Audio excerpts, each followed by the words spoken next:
So who is anchoring today? Yes, I'm here. Good morning, sir. Harshdeep will be anchoring. Yes. अच्छा हर्षदीप कर रहा है क्या? Good. And who is the TA? Yes. Saurabh है? Sir.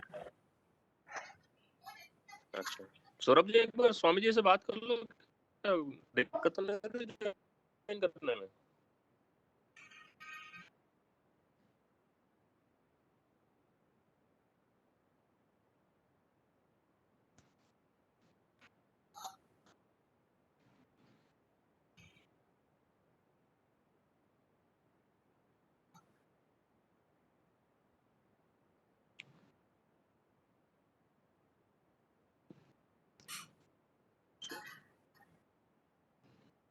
Harshdeep, if possible, you can switch on your video. Actually, sir, I have a bad connection here. Turning on video might. Okay. Okay. No issue. Actually, just whenever you need to speak now. So whenever a speaker is there, Oh yeah. then Yes, with sir. the video, actually there is a larger comfort level. Can just and who is hosting? Kaushal is there. Kaushal ji, are you there?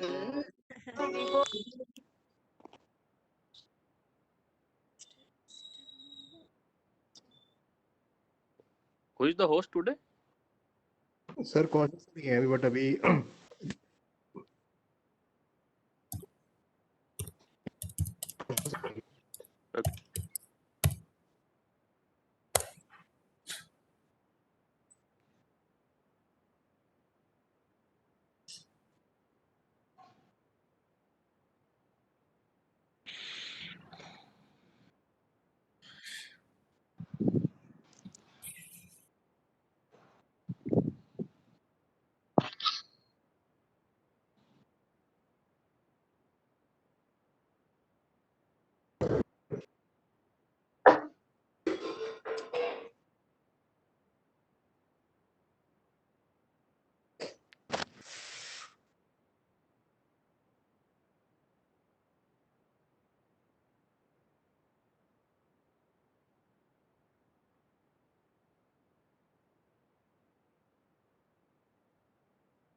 Okay. Apply back exiting it.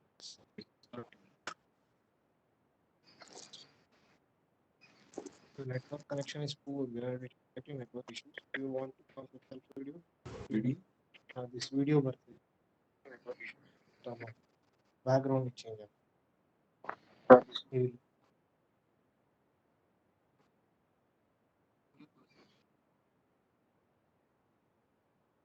Hello.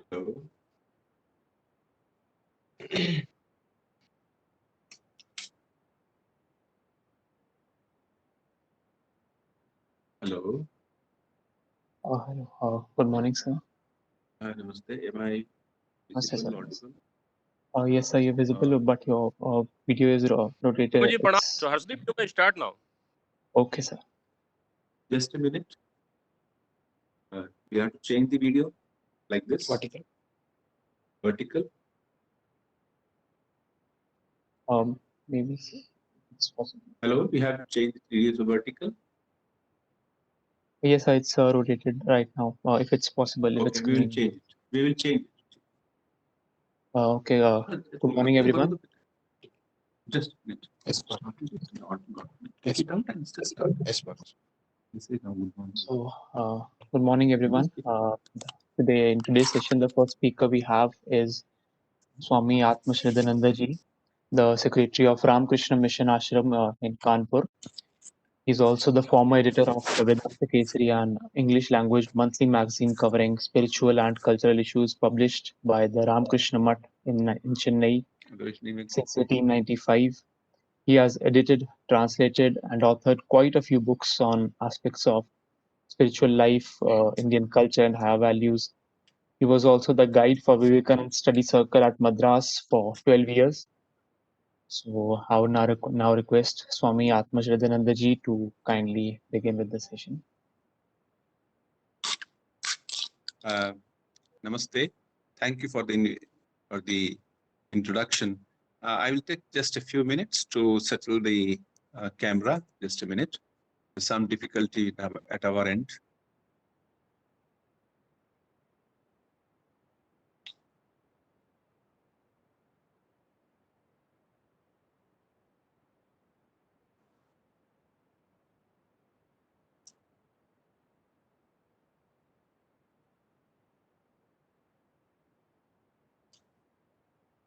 There's some difficulty in terms of the camera where I stand on which I put on this equipment and speak to you. So there's some sudden breakage. So just a minute, we are setting it right.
Hello.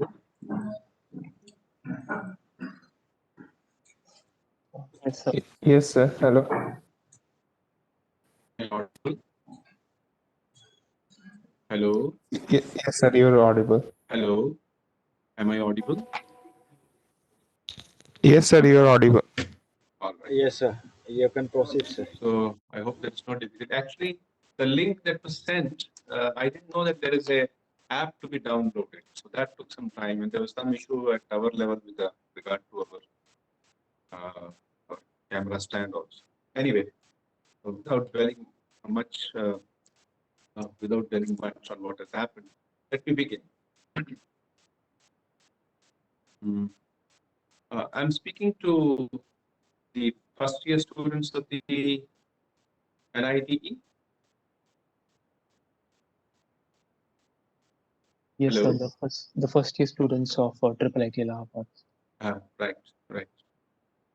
So my greetings to everyone who has joined the college press. So greetings from the Ramakrishna Mission, Kanpur, from where I'm speaking.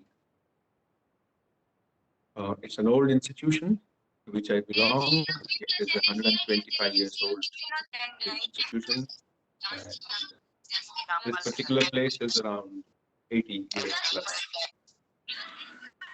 So I'm here to share with you some thoughts on our yoga and Vedanta heritage. I shall begin my interaction or talk with a small prayer. This prayer is from the Brihadaranyaka Upanishad, one of the very ancient Upanishads. And possibly some of you are acquainted with it, but we shall have the blessing of hearing it again. Om Asato Ma Sadgamaya सब लोग तेरी प्रति Tamaso Ma Jyotirgamaya Mrityurma Amritam Gamaya. Om Shanti Shanti Shanti. Oh, lead us from darkness to light, from ignorance to knowledge, and from death to immortality. May there be peace, peace, and peace. So, having said this, let me now come to the point of what is heritage. Heritage is something that we inherit. So this inheritance could be social inheritance, it could be cultural inheritance, political inheritance, family inheritance, and extremely personal inheritance. Like we inherit certain things from our parents, and we inherit something from our ancestors in terms of the country in which we live and what we have inherited as a nation. We see the signs of inheritance all around in various ways. For instance, India was ruled by the British for a long time, and we have the inheritance in the form of the British inheritance in the form of buildings, a huge Victorian type of buildings, different big cities where the Britishers lived most. Besides this kind of inheritance, we have a cultural inheritance, or the inheritance which we inherit from our past culture. There may be a few things in that culture which may become outdated because of the changed circumstances, changed political, social, and other situations that we all live in. But there is some portion, and a considerable portion, of our culture that we inherited, which has got an eternal value. It is as eternal as perhaps the creation in which we live. So in that context, let me present before you a few ideas about the inheritance of yoga and Vedanta that we all as Indians have inherited. We have, as I said, the inheritance in different fields of our life. So we have also this spiritual and cultural inheritance that we have got dating back to maybe 10,000 years or even more. Some people say Vedas are 25,000 years old. According to a Western estimate, they're around 6,000 years old. So I'm not going into the historicity of the Vedas or the historicity of the yoga tradition. I shall present before you and we shall discuss together as to what is yoga and Vedanta and what is its origin, how it grew, and what is its relevance for all of us.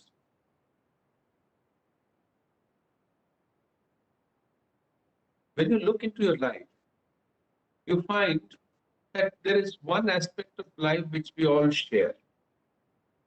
There are many things we don't share, but there is one thing which we all share. And that is we all share a desire to escape from pain, desire to escape from a sense of displeasure or non-pleasantness. In other sense, we want happiness.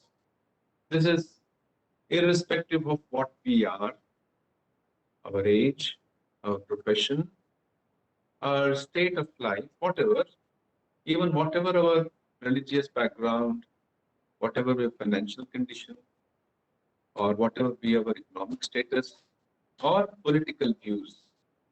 One thing is that we all have one common desire and characteristic, and that is how to be free from pain and sorrow. This is what is stated, as we all know from common sense, and also this is what is stated in one of the very ancient texts of Indian tradition. It is known as the Sankhya Karika. Sankhya Karika by Ishvara Krishna is one of the oldest philosophical texts of the world. In that, right at the beginning of the text, the author makes a statement which applies to all situations, to everyone. He says, Dukkhatraya abhigata jigyasa parivartate. When we are struck by dukkha, sorrow, pain, conflict, or unhealthy struggle, at that moment, jigyasa parivartate. We are driven to asking questions, meaning. So whenever pain comes, whenever sorrow comes, we ask the question, why this pain has come? And pain comes at three levels. Dukkhatraya abhigata. Three types of pains he speaks of. These pains are, one is the pain of caused by the weather. We all have elements of nature. Now it's quite cold here. Let's say it's 5 degrees Celsius here. And somewhere else it could be 30 degrees. Down south, if you go to Kanyakumari, it should be around 32, 33. So we have the elements of nature. Besides the temperature, we have calamities like earthquake or storm, or a couple of years we had tsunami. So there's a pain caused by the fury of nature. This is called one type of pain. Another type of pain which leads to jigyasa or meaningful inquiry is the pain that we get by other living beings. It could be wild animals, the reptiles, it could be even say mosquitoes. Not only wild animals or such natural things, we also get pain caused by other human beings. we come across, let's say, a criminal, or there is a sudden, as we are traveling and there is an attack by some terrorist, or there's a war, it's also a pain, terrible pain that is caused to the one person. So we have these two types of pain, the elements of nature, the fury of nature, and by other living beings. We have all experienced this. Then there is a third type of pain, which is the pain caused by ourselves to ourselves. Very strange. But this is true. The pain that we cause by our, let's say, wrong attitude, wrong approach to life, or unpreparedness to face something. For instance, suppose you are put in a difficult condition. You're a soldier, you're on the border. You're all lonely. You have to take a gun and stand on the border for around 8 hours without seeing a human being around you, and day after day. So we have quite a challenging situation. So how do we face that personal situation? Or it could be that a person has got a very negative approach towards life. Whatever comes to him, he just makes fun of it, or he just ridicules it, or he tries to see things in a very negative sense. So that also causes us a lot of discomfort, frustration, and we do not know how to face that situation in life. We come across this kind of pain, these three types of pain at different points of our life. So the author says, this pain leads to inquiry, jigyasa. Sanskrit term is jigyasa. It leads to inquiry as to what is the purpose of life? What is causing me this kind of situation? It is this which led to the making of, or the rise of, the tradition of Vedanta and yoga. The word Vedanta and yoga, this is, let us try to understand these two first. We are all acquainted with, especially the word yoga these days, ever since we have got the International Yoga Day introduced to us a couple of years back, and the popularity of many yoga teachers. You see them on TV or see them in YouTube. Maybe some of you do yoga. So we have some acquaintance with the term yoga, but Vedanta is a little less known. So let me first try to dwell upon these two words and the philosophical tradition that we get from that, and how we can ultimately apply them in our life. The term Vedanta means the end of Vedas. It could also mean essence of the Vedas, what remains at the end of the Vedas. That's known as Vedanta. So what does it mean? What does it refer to? It basically refers to the Upanishads. Now, the Vedas are supposed to be divided into basically two or sometimes three parts. One is called the Karma Kanda, or the ritualistic portion, which is the largest. And then there is the Upasana Kanda, which deals about the meditations. And the last portion, where there are deep philosophical truths which have been presented to mankind, based on realization of what we call as the Rishis. Who is the Rishi? That also will come to. But then this Vedanta tradition begins through the Upanishads. The term Upanishad itself means the knowledge that one acquires by sitting close to a teacher. So we are used to this online teaching now, or we go to the class and we listen to someone. But the knowledge which is found in the Upanishads is the knowledge which a teacher imparts to a student, which has got a great sense of very respectful attitude, full of shraddha, full of receptivity and willingness to be disciplined. And that condition, the Guru offers knowledge to the student, and the student, when he gains that knowledge is called the Upanishad, the highest knowledge, because it deals the highest truth of life. Now, how Vedanta comes to us? Vedanta has come to us through a long tradition of teachers, a succession of teachers, beginning from a very remote past. So we have a history, we have a recording of the history, The modern history tradition is attributed to Herodotus. Herodotus was one who wrote possibly the first systematically written English or a Greek book on what is the war history of a particular time. But the history does not begin with Herodotus. History is much more than what Herodotus recorded. The many things which have not been recorded, they are still part of the history, though unrecorded history. So we have this history coming deep back into some gloom of the past. We do not know how far it is. And from there we get the Vedas, and there we have this portion called the Vedanta or the Upanishads. Now, what do the Upanishads speak of? Upanishads speak of one basic factor as to who am I? This is a question that all of us face. What are we? If I ask you, who are you? You would say we are students, which is a fact. But then, is it an eternal fact? There are going to be, let's say, first year BTech students or first year BA students or first year something, some course students, or you are a student in Harvard or a student somewhere other university. Well, this identity of being a student is also a passing identity. Like many other identities, we have all some identities with us. So for example, you have an Aadhaar card, that's one identity. You have the one ID is given to you when you are traveling by Ola, that's an identity. Or when you get something, to buy something online, you get an identity. So we have different types of identities coming to us, and we all know that these identities are not permanent. Even Aadhaar, it does not speak about everything about us in reality.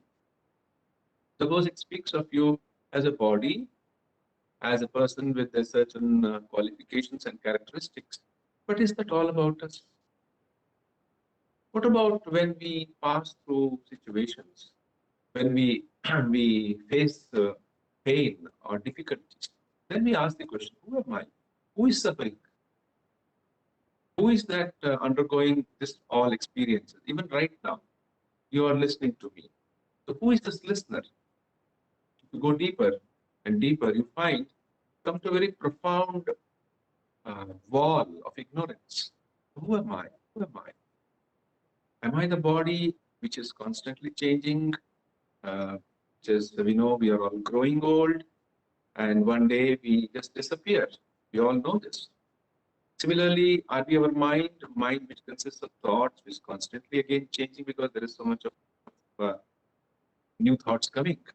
So are we our thoughts? Are we our ego, which seems to give a stability to this thought process? But it is something deeper than our thoughts also, deeper than our ego also, because ego too seems to be very fragile. It is also built upon a very strange kind of self-identity. So what is our real identity? This questioning went on in the minds of the Rishis. Now, who are the Rishis? The Rishis are not necessarily people with long beard. You possibly see in Ramayana serial or some such mythological, some Puranic serial, a Rishi comes with a long beard. That may be because he is not shaven. But beard and Rishi has nothing to do. They are not to be taken as together. The Rishi is one whose mind is extremely pure, one whose mind is extremely disciplined. Disciplined in a spiritual sense. So Rishi is one who has so purified his mind, purified from all attachments, purified from all conditions which make us generally prejudiced or generally make us happy or unhappy, that his mind with such purity of its content, it is able to see something beyond what we see. So the Rishihood, the state of being Rishi, is one thing which is open to every human being. It does not mean going to a forest. It does not mean that you have to learn Sanskrit, though it's welcome that you learn Sanskrit. But it's not the only condition for that. What is more to be emphasized here is that we when a person becomes a rishi, his mind becomes pure, his character becomes pure, his life, personality, everything reflects that purity. There were such rishis. The word rishi comes from a root word. Rish means Thank you. drishtave, means that which sees. So a rishi sees. What does he see? He sees a super sensory truth. He's able to see that. So this super sensory truth about ourselves is what is given to us by the rishis. And these rishis tell us and that we are all of us, without any distinction, whatever be our name or our other details, we are all essentially divine. So there was a great rishi in the Shvetashvatara Upanishad who refers to this the divinity, and he says, Shunvantu Vishve Amritasya Putraha Aye Dhamani Vishwani Dastuhu Vedahametam Purusham Mahantam Adityavarna Tamasat Parastat Tameva Viditva Timrityumeti Nanya Pantha Vidyate Ayanaya. This means that I have known that truth, the truth about my being, truth about the deepest aspect of my being, which is divine. And this I declare to everyone, that only by knowing that being, your own being, you will become free from all ignorance, all misery, all pain forever. This is called the idea of self-realization. Self, our divine self, is to be realized. That is the ideal the rishis have kept before the mankind. So Vedanta basically speaks about, in various ways, in various stories, through various analogies, through various linguistic presentations. It speaks of one thing, which is that we are all divine. This was what was given to us, particularly by Swami Vivekananda, who took this knowledge to the modern times, to America, and then he taught the people in India also. That we are all divine. In Vedanta, this is being said, this is our heritage, that I'm not a sinner, I'm not bad, I have done something wrong, I may have done something which is not up to the mark, but that's not my essential nature. My essential nature is that I have divinity, and even if I fall down, I can rise up again. Even if I make mistake, I slip, I can rise up again, because that's my real nature, that I can express the divine that is present in me.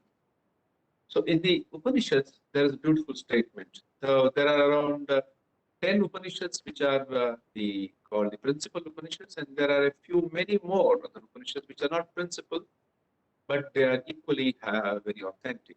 They are called principal Upanishads, these first 10 Upanishads, because in the 7th or 8th century AD, a great Adi Shankaracharya wrote a commentary on them.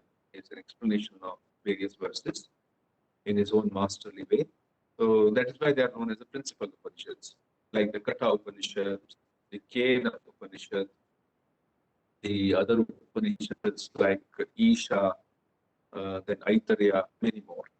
So we're not going to all the study of the Upanishads, just making you an introduction as to what these Upanishads are. There is this one of the Upanishads, it speaks of that man is essentially divine, and this divinity is to be manifest in various ways. Particularly when we build up our character, particularly when we live a holy life, we are manifesting our divinity more. When we are not living a very disciplined life where we discipline our mind, we are still manifesting our divinity, but it's a very, very poor manifestation. It's like you manifest only 2% light of what's available as 100% light. So the real manifestation is when you manifest it in virtues. Virtues like you have got self-control, you've got absence of anger, jealousy, greed, or any violence in your mind. That's the manifestation of divinity. So in one of the Upanishads called the Mundaka Upanishads, it is said, Ve Vidye Veditavye. There are two Vidyas which we should know. Paracha, Aparacha. There are two knowledges we should all know. One is the knowledge of the external world. Another is the knowledge of the self. And how true it is, how commonsensical it is. So we have the knowledge of the world which makes us gain our livelihood. We have the knowledge, for instance, your engineering students, you learn about the basic principles of engineering, and then you go into the study of various specialized fields of engineering, be it civil engineering, electrical engineering, and so on. Likewise, a doctor, an MBBS, he learns about the basics of the human body, and he then specializes into some part of the body like eye specialist or heart specialist, and so on.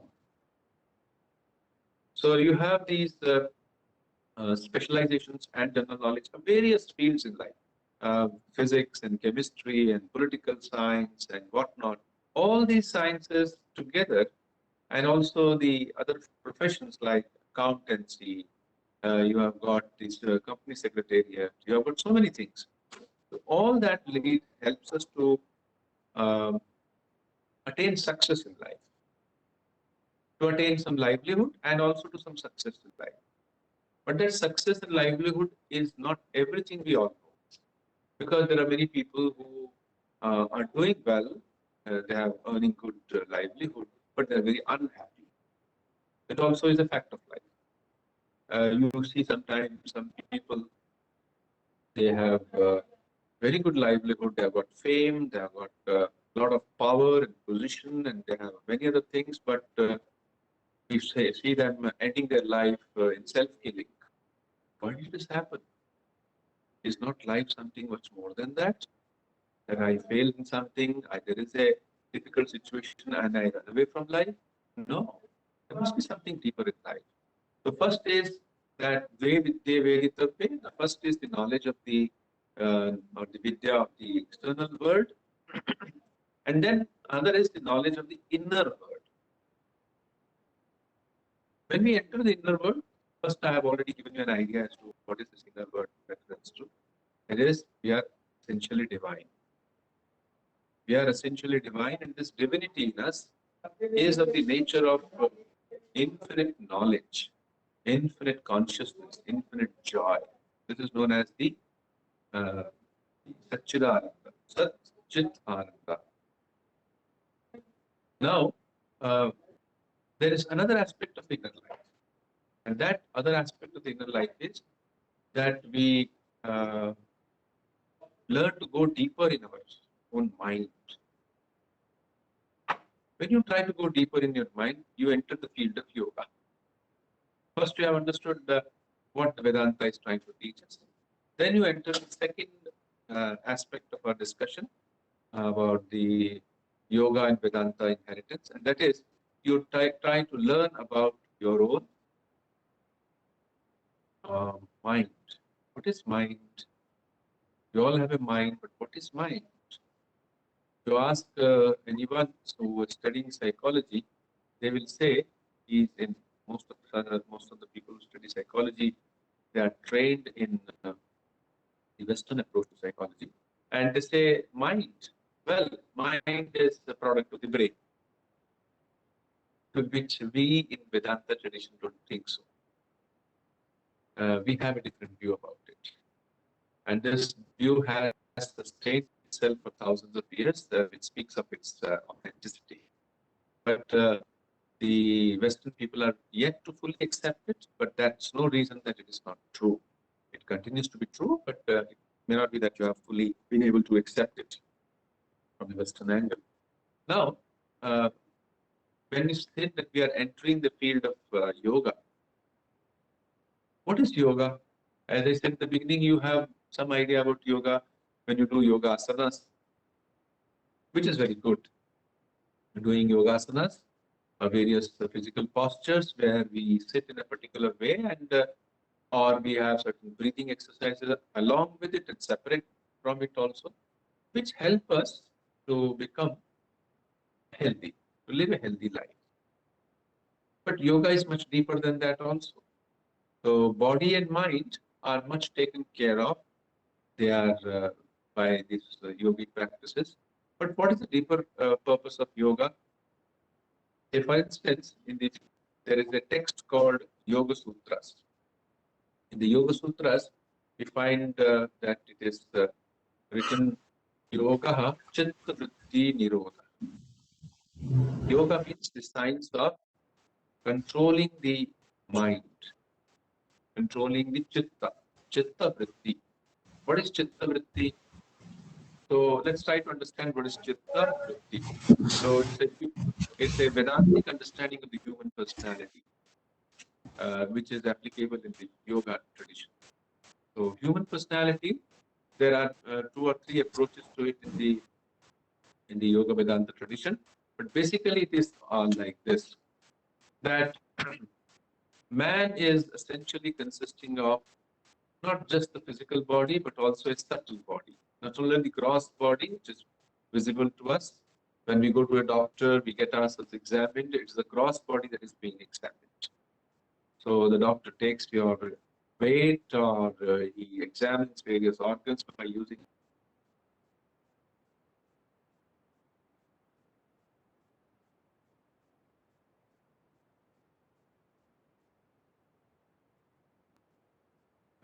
examination of the human body by a doctor. That is a gross body.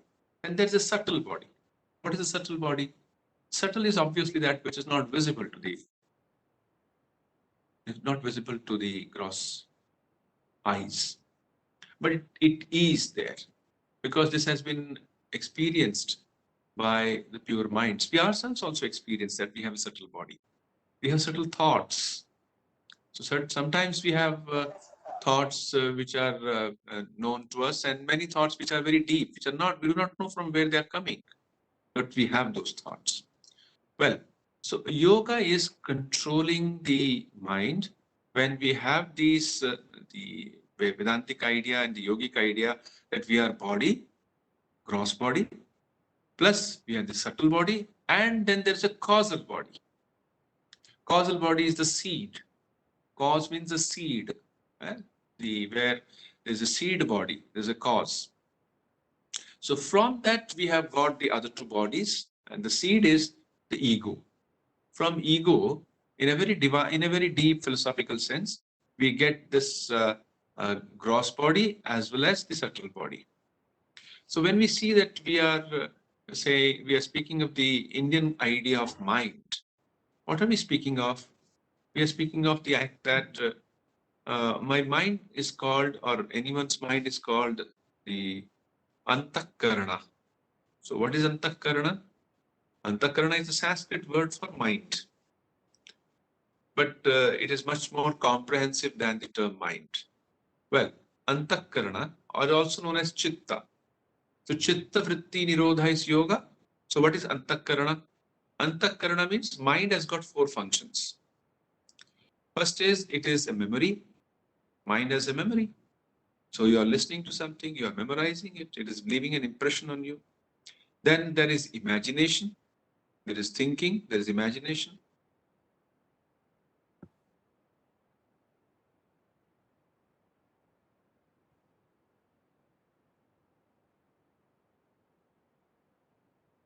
We all have the capacity. Any action happens, first there is the chitta, where some activity happens. Then we think over it, whether to do it or not. And then finally, it comes to, we decide about it. And that decision making is known as buddhi. Chitta, manas, buddhi. And the 4th thing is the agentship, the sense of I am doing it. So that is known as the ego. So these 4 aspects of the Antakarana. So when we say that we are trying to control the mind, yoga, chitta vritti nirodha, it means we are trying to first of all purify the chitta and train up our willpower. So what does it mean? It means, suppose now you sit for meditation. Suppose I ask you to close your mind and you try to meditate. What would you see? You will see the mind is moving in different directions. It may calm down for a moment, again it becomes restless. Mind's restlessness is legendary. So, and it moves from one point to another point. So when we are speaking of the yoga chitta vritti nirodha, which means the chitta vrittis. It's like waves on the surface of water. So there are so many waves that are coming, one after another, one after another. I'm trying to calm it down. So I've got a willpower which tries to calm it down. And that willpower is the pure buddhi or purified intellect. That when the mind becomes absolutely pure, absolutely calm, then we all recognize our real nature. In the Yoga Sutras, there is one of these sutras which says, when the mind becomes calm, it is like seeing the bottom of a glass of water which was in turmoil.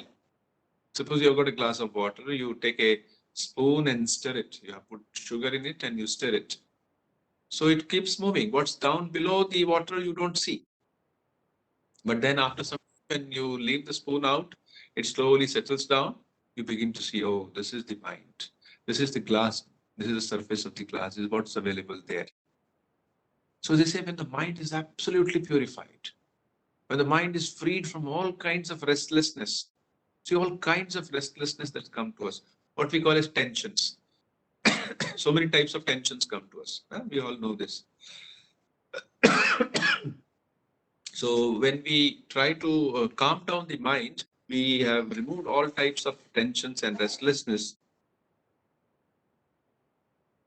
We see our divine nature, who we really are. This is what Vedanta also has taught. So Vedanta and yoga, they are both interrelated in that sense. Because in order to reach the truth which Vedanta is giving us, we need to calm the mind. So one of the important characteristics of Indian tradition is that it has not divided philosophy, psychology, and religion to three parts. In Western philosophy is three different things. So we have a philosophy department, we have a psychology department, and then we have a divinity department or religious studies department in most of the universities in the West.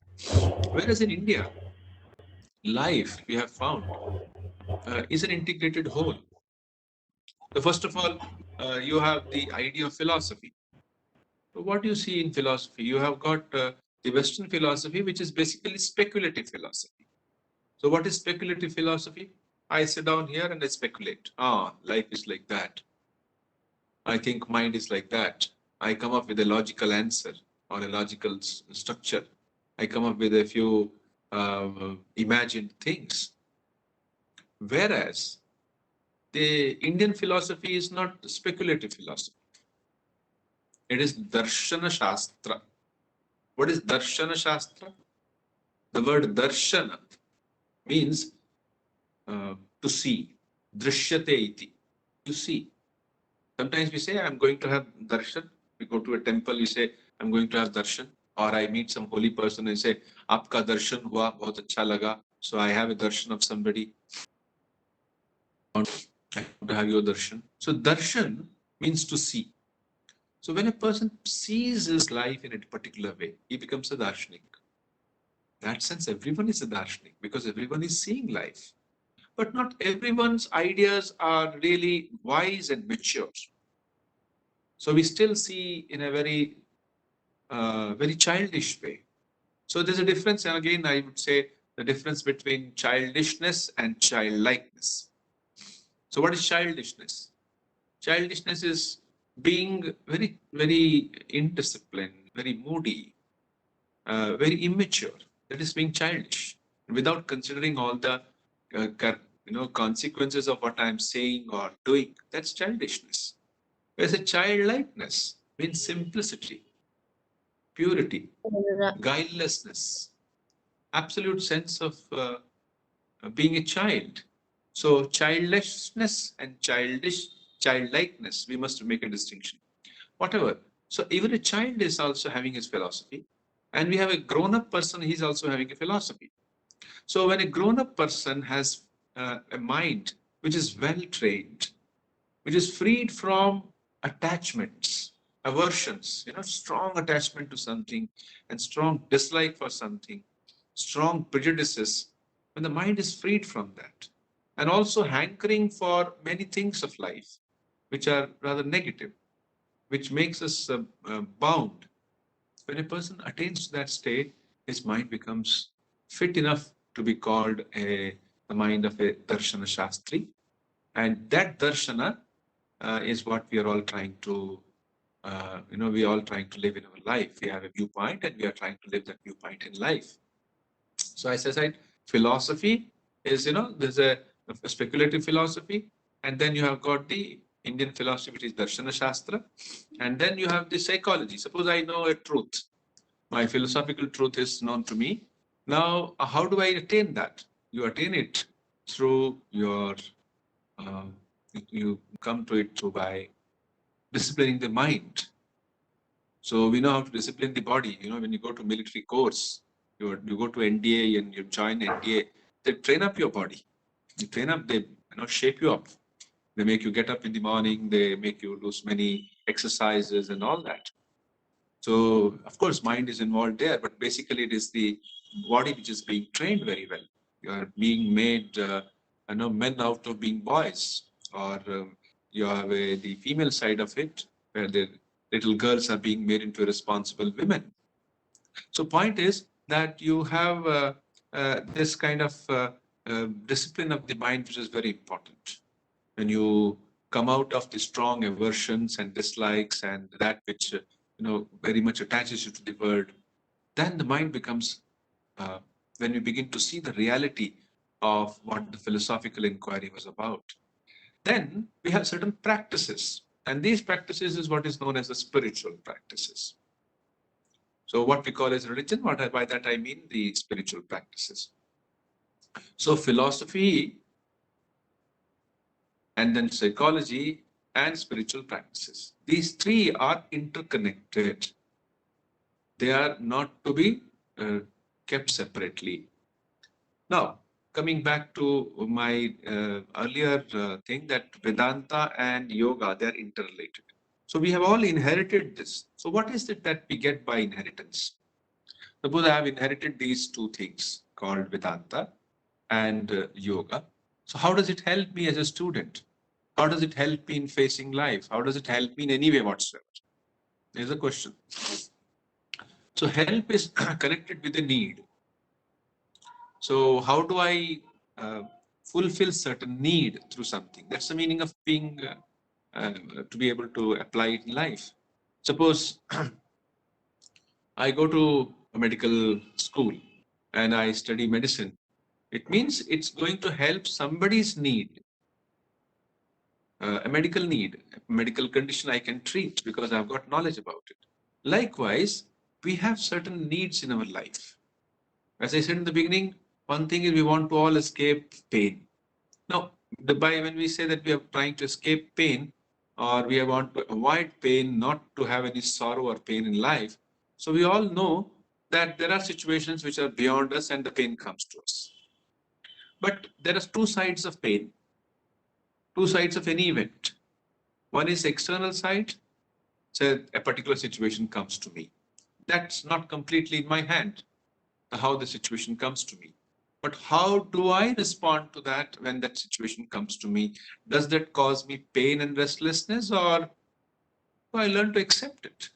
And I learn to take it and go forward. That's a point. So, say for instance, one of the very celebrated example that is given to us as to how do we face failure and disappointment in life is to look at the life of Bhagwan Ram. So I'm not speaking of whether Ram existed or not. Those discussions, let's not go into it. So we are here to understand the wonderful example which we inherited. Here is the great Rama as a young man, as a married man, has got a devoted wife and brothers, and he's about to be crowned as the king of the city of Ayodhya, the kingdom of Ayodhya. As soon as this is about to happen, because of the maneuvering of other things in the palace, it is told that now you will not be crowned as a king and you will have to go to the forest. The Valmiki Ramayana as well as the Ramcharitmanas speaks of how coolly Rama takes the situation. But look at this beautiful example that we have. He faces that situation with equanimity. He does not lose his balance. He does not lose his sense of equanimity. This is the lesson to be learned. He was as peaceful and happy when he was told that you are going to be made the king, as when he was told that you are going to jungle for 14 years. So this is what we have to learn in our life, how to face life. So when I speak of Vedanta, I speak of yoga, I speak of basic tools, 2 basic tools which help me to face life. So what is that tool from Vedanta I take? From Vedanta I take the tool of my self-identity. So how do I always should understand who am I, or it is based on the experience of the Rishis. So, and it is experienced by many people. There are people who get into what we call as the very query of life as to who am I. Though my I went on changing, as I told you, my I went on changing. So I was a student, then I was a 5th standard student, then I was a 10th standard student, then I'm an engineering student. Then I will become an engineer. That's another identity. But after that, I may have one more identity. I become I get employed. I become a managing director of a company. That's also an identity. That identity again is not eternal. And one day I become old. I'm not that active now. So I hand over that responsibility to somebody else. Moreover, one day I die. This identity called me, where does it go? So let me first stick to one philosophical truth, which is given to me, that I am essentially divine, unborn, and therefore undying. So I don't have to be afraid of death. What will happen when I die is that my gross body will die, not the subtle body. And the subtle body will carry me to another life. Suppose my subtle body also dies, then what will happen? Then I will attain to freedom. That is called the mukti. There are 4 Purusharthas, the 4 things which a Purusha or a human being can get in life, which is given in the Vedanta and yoga tradition. And these 4 Purusharthas is that one is that I can enjoy life. It is known as the Kama Purushartha. I can enjoy life, pleasure. I want pleasure, so I seek pleasure in various ways, but all in a rightful way, not in a wrong way, not in a very dishonest way. I seek it in a right way. Likewise, I earn money, artha purushartha. Artha means that I earn money. So this pleasure and money together, money earning and pleasure together, is what, when they are put together, is what we call as the worldly success. Unfortunately, the modern education system focuses only on these 2. Everybody is told that you should be successful. Somehow you should be successful in everything. So it is only the Kama Purushartha and the Artha Purushartha which is being spoken of. There are other 2 Purusharthas which are also relevant to all of us because we are human beings. What are these 2 others? One is Dharma, another is Moksha. So Dharma Purushartha means that I learn to do my duties. Moreover, I learn to live a life of honesty, a life of responsibility, and a life of doing good to others, of charity, of service, which is also part of life. We all know this because now, for instance, the education that we are getting, it's not just because there is some people who want some money and who want some success that we are able to get through their help some education. There is also a sense of responsibility, a sense of dharma, that I must hand over this knowledge to the younger ones. There's a love there. There's an element of love, element of concern, element of unselfish concern for others. Then only you can hand over anything to anybody. Everything cannot be put in terms of money. Everything cannot be purchased. There are many things which come to us because They're beyond us. So for instance, the thing that you get from your parents, the love that you get from your parents, that all comes because there is some manifestation of dharma there. So dharma is not religion. Dharma is that which holds us together. It's a very deep concept. It's a very deep idea as to what is dharma. Dharayateti dharma. Anyway, so that is the third Purushartha. And the fourth Purushartha is the Moksha Purushartha, where we have the freedom. So it is a freedom when we are speaking is, it is a spiritual freedom. There is one social freedom many people speak of, freedom of speech, freedom of right of livelihood. There are various rights that we all have developed, our society has. And those things we have developed after a lot of deliberation, basically on idea of freedom. That I have got freedom to do this, I have got freedom to do this, etc. But then please think over it. What is freedom? Yoga Vedanta tells us one thing, that is, freedom means not only that I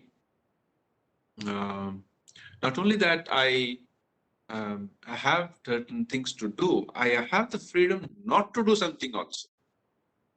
For instance, I have got the freedom to hit somebody, but I also have the freedom not to hit somebody.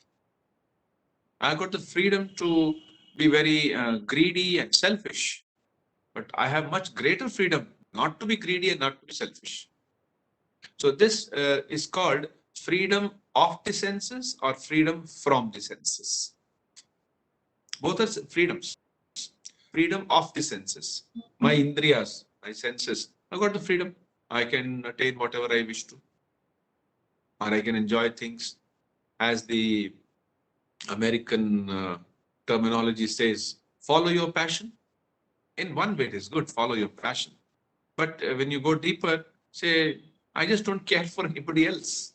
If I just follow my passion. So I've got a duty towards parents, towards society, towards teachers, towards the nation, towards humanity in general. So I just set aside everything. Then I'm not a human being then.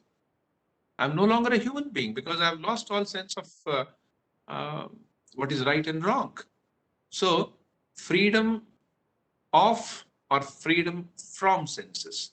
So we have freedom from senses. So I free myself from these cravings. We are not asking people to run away from life and everybody should become monks or things like that. Not like that. Please don't interpret it that way. It means that you have got, you don't become a slave to your senses. You only use senses. You don't get used by senses. Just like you have got a mobile and you use it. And you are using it, listening to this talk, you have other online classes.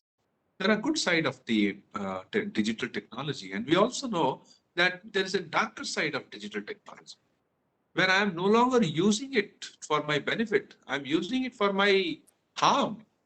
I'm harming it. I'm harming myself by watching it. For instance, if I watch a good program on YouTube, I am actually doing good to myself. But if I am engaging in watching all kinds of unwanted things, the same something has become a source of difficulty for me. It's just like fire. Fire can be used for cooking a meal, or by sitting under the light of sun, you can read Ramayana or some good book.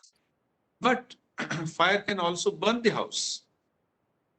Fire can burn the house also. So under the same light, if somebody is writing a noble book is okay, and if somebody is faking a currency note, so is it the defect of the sun or the fire that things are happening like that? No, it is the user that matters. So the study of the user, study of the person who is experiencing, managing, doing things is what we call as yoga and Vedanta. In short, that study and control. Swami Vivekananda, he, gave a series of talks when he went to the West. By the by, if those of you have not read Swami Vivekananda, please do read. His writings are available online on 9 volumes. You can download it under the title Complete Works of Swami Vivekananda. So in this complete works, you will find Swamiji's lecture series on Karma Yoga, on Bhakti Yoga, on Raj Yoga, and on Jnana Yoga, plus his various other lectures and writings and poetry and other things. So nearly 150 years back, Swamiji lived, and he went to the West. He was the first to go to the West, carrying this idea to the Western world. So if you go to the West and somebody says, who brought yoga to Vedanta, yoga and Vedanta to America? Yoga and Vedanta were taken to America, to the Western world, in a smaller way by some of the some smaller individuals before Swamiji went. There was some knowledge, but it was very, very rudimentary, and many of it was not authentic also. And the great American movement called Transcendentalism began with some idea of the Puranas and a bit of the Bhagavad Gita. But when Swamiji went, he carried the whole thing in a big way, so to say. He was an extraordinary thinker and speaker and a person of great character.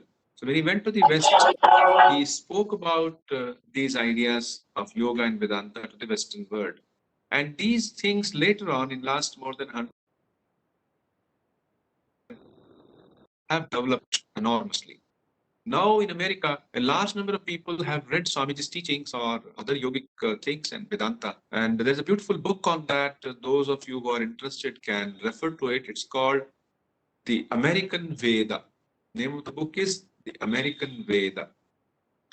There you have got a good, fairly good introduction to yoga and Vedanta in a Western context.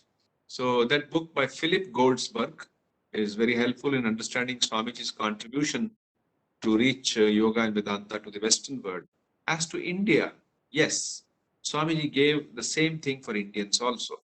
So let's all try to absorb that in our life. I was speaking about Yoga Vedanta tradition or heritage that we all have in the form of some tools that we have to use for our lives. The first tool which I referred to was that what we can develop for our self-identity. Suppose you are in deep difficulty.